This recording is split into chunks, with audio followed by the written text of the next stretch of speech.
Have you ever suffered from pain in the lower back, hip, or tailbone and not known what to do about it? Well, today we're going to talk about what the SI joint is, how it can affect you, and what you can do about it. Here's a picture to help understand what the SI joint is. The SI joint is formed from the sacrum bone here in the center, connecting to the ilium bone on the outside here. The sacrum sits in the center of the pelvis below the lumbar spine. The vertebrae are shown here. So you have an SI joint on each side, the right and the left. A joint is where two bones come together and ligaments connect one bone to another. So the SI joint has multiple ligaments reinforcing it. You have ligaments at the top connecting the ilium and sacrum both to the lumbar spine. You have ligaments on both sides of the sacrum connecting it to each ilium. And then you have large, broad ligaments connecting the top of the SI joint down to the bottom. And they have connections into the tendon of the hamstring muscles as well. In addition to joints and ligaments, muscles connect to the bones via tendons. We have multiple muscles that connect to and cross to the SI joint.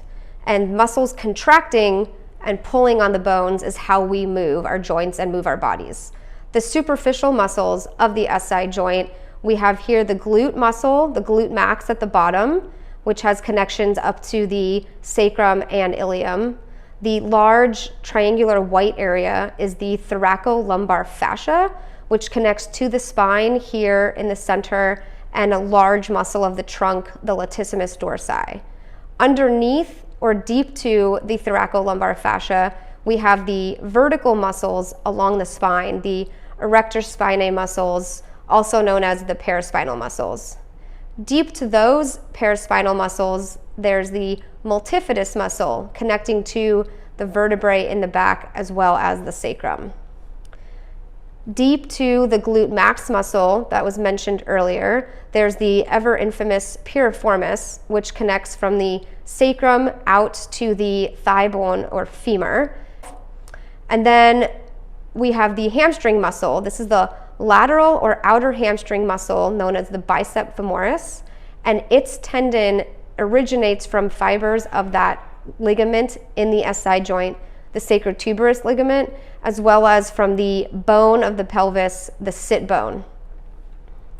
In addition to the muscles, we have superficial nerves that innervate the SI joint. They provide sensory innervation or pain, heat, cold sensation, and they start deep in the spine and they branch out and they become superficial, meaning they come to the surface right at the level of the ilium and the SI joint. You can see these little nerve endings here. That's them becoming superficial and innervating the SI joint.